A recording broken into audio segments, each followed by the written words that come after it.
Yung theme na naisip ko for this month is inspired siya doon sa bear sa Toy Story, yung Lotso bear na yon. And marami din ako nakitang ganun sa Miniso.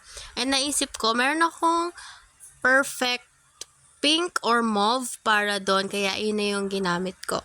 And gumamit din ako dito ng light yellow and light beige.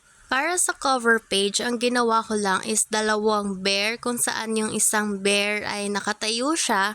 Tapos yung isa naman is parang cartoon style. Pero cartoon naman talaga siya. Pero alam niyo yung wala siyang mata. Yung pinaka shape lang nung bear yung ginamit ko.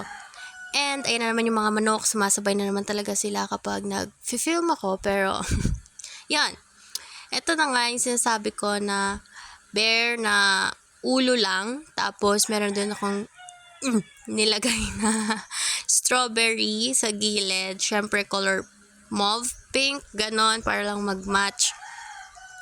And then, sa baba ng dalawang bear na yon is naglagay lang din ako ng plaid, basta yung checkered na design, kung ano man tawag dyan. Tapos, para pala maging medyo muted or saturated or desaturated, basta mag-mute yung color nung yellow ko is pinatungan ko lang siya nung beige na light beige from Tombow. And syempre, hindi tayo sanay ng walang shadow dito. Gumamit lang din ako ng red doon sa ating Tombow Dual Brush Pen para magkaroon ng shadow. And syempre, kung may shadow pala, dapat meron ding highlight. So, ginamit ko lang yung favorite kong Jelly Roll from Sakura pen, yan, pang highlight. Yun ay 08, pero mas depende siya sa color na depende sa pinaka-base ng color nyo kung gaano siya ka-light. Dito kasi hindi siya, matagal siya bago mag-lighten up. And ayun, kung nakita nyo, dapat black yung title page ko na to, pero binago ko siya kasi ang pangit. Next spread naman is yung ating drawing spread. Wala akong nilagay na quote page. Ito lang pinaka-drawing lang ni Lotso na hiwalay yung pinaka-face niya sa pinaka-shape ng head niya at sa gitna nun ay may strawberry. So, katulad ng ginawa ko sa cover page, pinatungan ko lang din kasi katulad ng nakita nyo kanina, super light pala nung yellow na nakuha ko. Kaya, ayun, para lang mag-mute. Tapos, dito, para makomplete yung design is nilagyan ko lang din ng yung mga diamonds and stars. Next spread. Ate, bakit ang bilis mo, ate? Next spread naman is itong calendar spread. Gumawa ako ng double spread para dito. Para naman, syempre, meron tayong magagandang color para makita natin kung gaano kaganda yung mga color combination natin ngayon. Actually, noong una, nagwo-worry pa ako pa mamaya hindi tawag doon, nasa dulo ng dila ko. Hindi ko maisip. Hindi ko talaga maisip. Basta yun. Yung mga colors natin. Kaya yun, pero dito, super ganda. May light, may super light, and may medyo nasa gitna lang.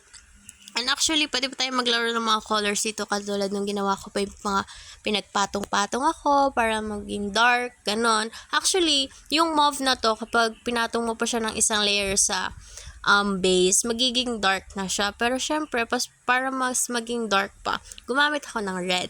Ito na yung normal spread ko, which is numbers, then may goals sa gilid. Alam na natin yan.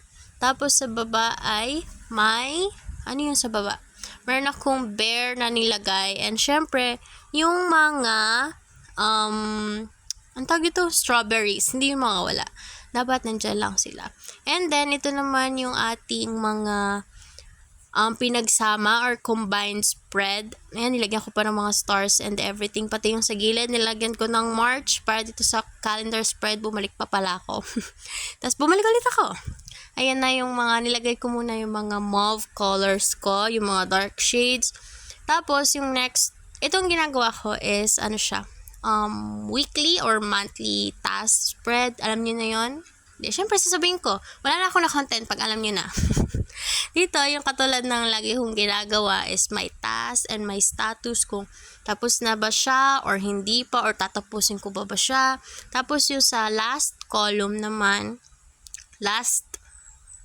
column. Iyon ay ang aking deadline kung kailan siya kailangan ipasa. Tapos sa baba naman is yung aking habit tracker. Super cute ng theme na to, and actually hindi ko alam na magiging ganito yung itsura niya nung nakoloran ko na siya. Ang alam ko lang kasi is yung sketch.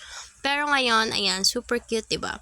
Katulad niya yung yung bear. Ayan, naglalagay na ako ng mga squares para sa aking habit tracker. And syempre, yung mga colors ng ating. Actually pala, dapat maglalagay ako ng green dito. Pero, katulad nga nun, hindi na ako naglagay ng black. Katulad nung black, hindi ko na siya nilagay kasi maiiba yung ihip ng hangin para sa spread na to. Hindi na siya magiging coordinate. Yun ba ang tawag doon? Basta yon.